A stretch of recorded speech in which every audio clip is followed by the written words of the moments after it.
Hey, you ever get tired of feeling like you're working super hard to affect some change in your experience, but something just seems to keep pulling you back to the same place? Like, no matter how many goals you set or habits you build, you still somehow end up reacting, doubting, shrinking. Well, as much as it may feel like it, this isn't actually failure, it's feedback. Because when your frequency hasn't shifted, neither has the loop. So, in my new tool, the frequency loop, we say your energy is your architecture. But what does that really mean? It means that your life and the relationships, opportunities, and challenges that make it up are all orbiting in your energetic field.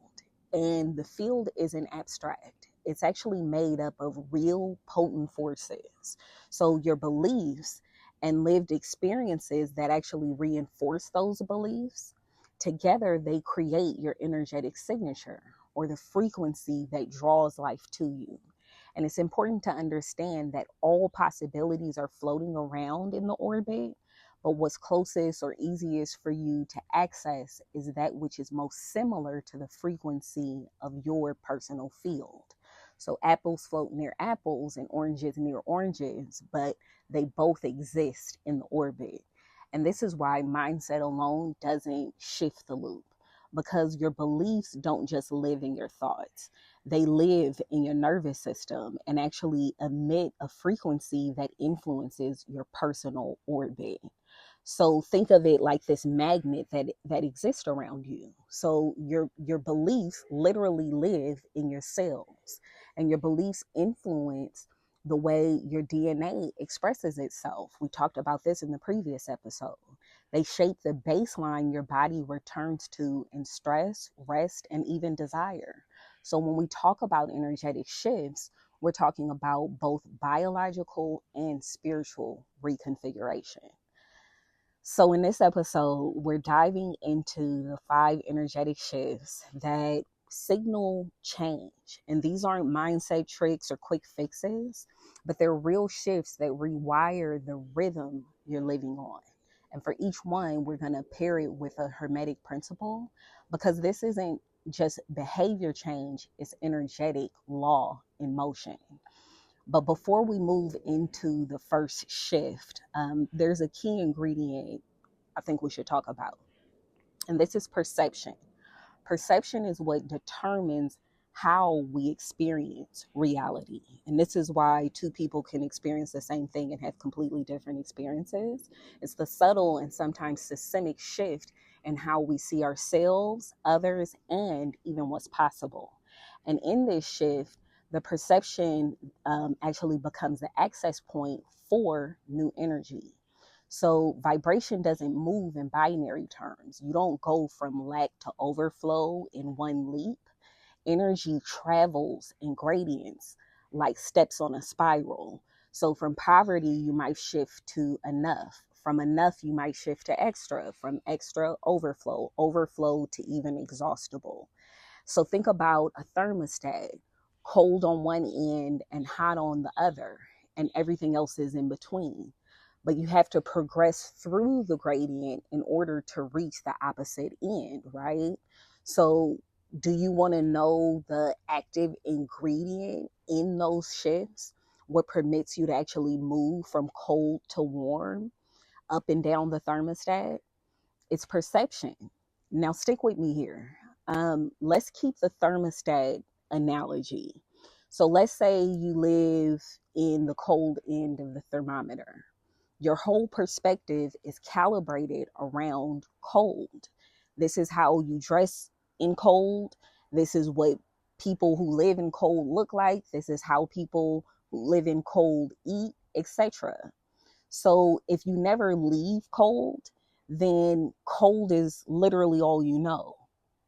Now, here's where the importance of travel comes in, because it's a literal and physical way, and a quick way to do it, even to augment your perspective. So, you get on a train, you leave cold, even if only temporarily, you take a trip to warm. where you see people dress differently, they look differently, they eat differently, etc. And so a new idea emerges. There's something more, right? The experience I've had, and now I'm seeing the experience these people have had. And this is what actually provides access to the next layer in the spectrum. So maybe the next thought is there something warmer than warm? And what does that look like? What's it feel like? And that is how frequency moves. It's the spiritual technology. Awareness gives rise to new ideas, and beliefs are just ideas that have hardened into conviction. But let's not forget this whole reality is being run by the law of mentalism, which says that everything begins as a thought and consciousness. And consciousness is the root of creation. So we should be extremely careful never to underestimate the power of thought. And there's one more thing we should understand.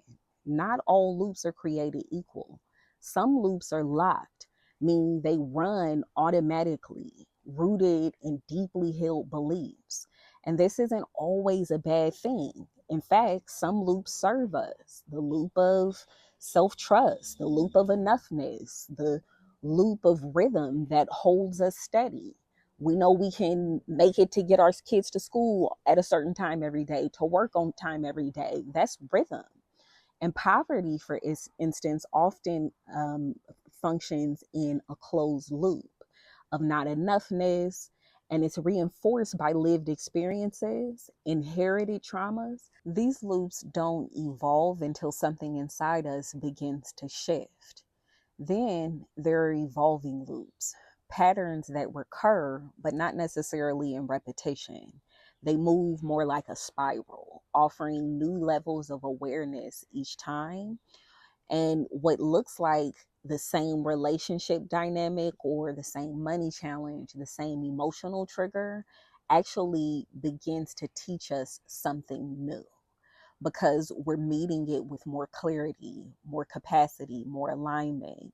So the work isn't so much to escape the loop, it's to shift the ones that don't serve us from unconsciousness to conscious, from inherited to intentional, from limiting to liberating. That's what we're doing here. So, with that frame in mind, let's move into the 5 shifts that when you notice them, they signal change or evolution. Shift 1. And we're going to pair this with the law of correspondence. When you live in survival mode, for example, your body is trained to react. And this can be triggered by tone, spinning in defense, caught in old roles. But regulation isn't exactly about staying calm and always being calm. It's more about knowing how to come back to center. So maybe you get thrown off, but instead of having a week-long meltdown or emotional shutdown, you melt down for 2 or 3 days. Remember, the shift is gradual. So the law of correspondence tells us that as above, so below, as within, so without. So regulation is really a reflection of how we ride the wave versus being tossed by it. So here's a real life practice. Start with your breath. Notice your pulse and build in pauses during the day. And choose one daily anchor, like stepping outside for 90 seconds with your hand on your heart to signal safety in the body. In the loop, we practice nervous system sovereignty, and that means breath over panic, pause over proof, presence over performance. Here's the second shift: from proving to presence. So many of us have been programmed to earn our worth. We prove we're smart, prove we're loyal, we prove we're not too much. But presence doesn't perform, presence just belongs. This is the reality, really, of every one of us. And we're all here by the design of the highest form. That's what validates that. And I think when most of us hear about the idea of someone performing, we automatically imagine someone of a perceived lower station who seems to be reaching for a higher one. But I don't think we talk enough about how it's way more common for folks to perform beneath their divinely appointed station. It's way more common and even socially acceptable to believe that we are beneath God as opposed to the heirs of God operating in exchange and collaboration with God. The distinction not being biological, it's really mental. So programming is about belief. The law of vibration says that nothing rests, everything moves and vibrates, and this includes beliefs. So when you start proving and start believing, your life starts reflecting who you really are. Here's another practice. Start noticing your motives. Are you showing up to connect or to earn approval? Try moving through one full hour, one full day, not explaining yourself. Let presence be the offering. In the frequency loop, we leave the proving behind because when you're present, you're powerful without the push. Shift number 3, from scarcity scripts to sovereign strategy. So, scarcity isn't just about money, it's about time, attention, energy, love. Scarcity says, I better take what I can get, while sovereignty says, I say yes to what aligns with me. So, every thought, action, and intention has a consequence. We know this. A thought or a belief about or in scarcity begets an action rooted in scarcity, and scarcity actions produce scarce results. The law of cause and effect reminds us that strategy isn't just practical, it's spiritual. When you shift from reaction to rhythm which is predictable, calculable, you become a conscious cause, not some random effect. And this is why they say when you fail to plan, you plan to fail. Here's another practice. Instead of defaulting to yes, pause for a moment and ask, does this align with the version of me that I'm becoming? Creating a 3-point strategy, no matter how small, is a way of saying, I expect this to work. And that's sovereign planning. Shift number 4, going from external validation to internal vibration. Have you ever asked yourself or asked somebody else, is this okay? Before asking, is this true for me? If so, you've probably been outsourcing your authority.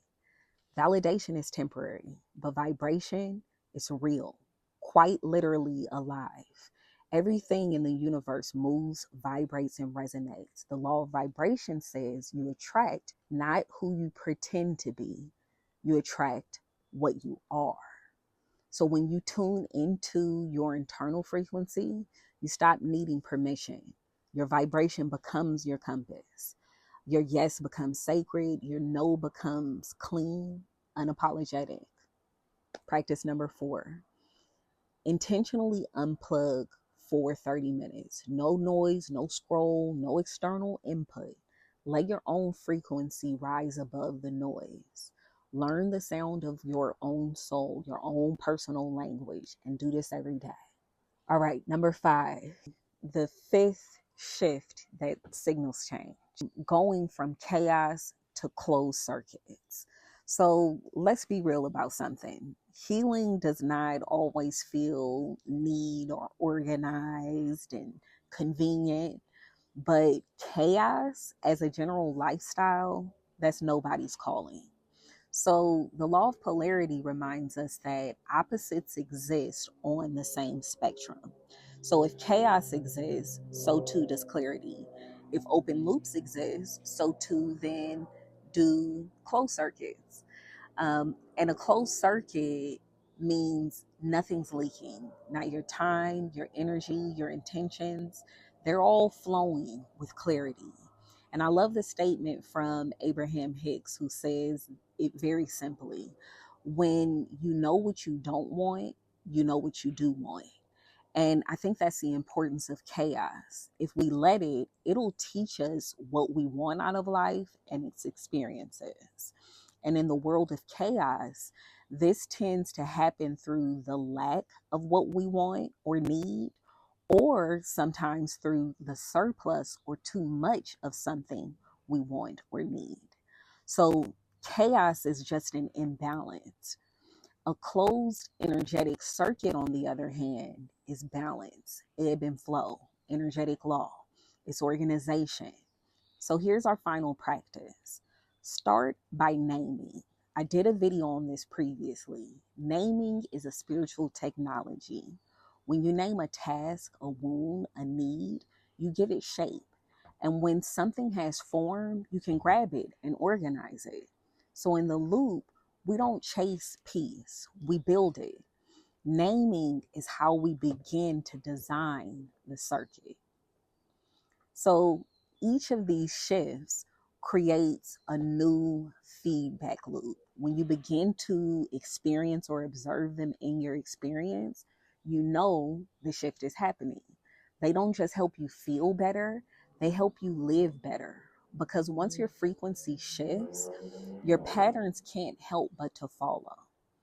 So, are you still wondering how to actually achieve these shifts? The secret is in the spectrum. Take an inventory of what's showing up in your experience. This is a practice. Separate the list in two columns: the things that are showing up and working for you on one side, and on the other side, the things that are showing up but not working for you. Now, once you have the list complete, you're going to take the things on the list that don't work anymore and flip them. So remember when I said, when you know what you don't want, you know what you do want? This is where you figure that out. So let's say you're observing, for example, violence. The flip side of that coin is peace. So, per the law of polarity, the move from violence to peace is gradual. Maybe it happens one act at a time or a person at a time. We don't have much control over that, but what we can control is how frequently we choose to engage with peace. So when we increase that number over time, and eventually you look back or you look around you, you find yourself there. So frequency loop, or loop living as I call it, isn't about being perfect.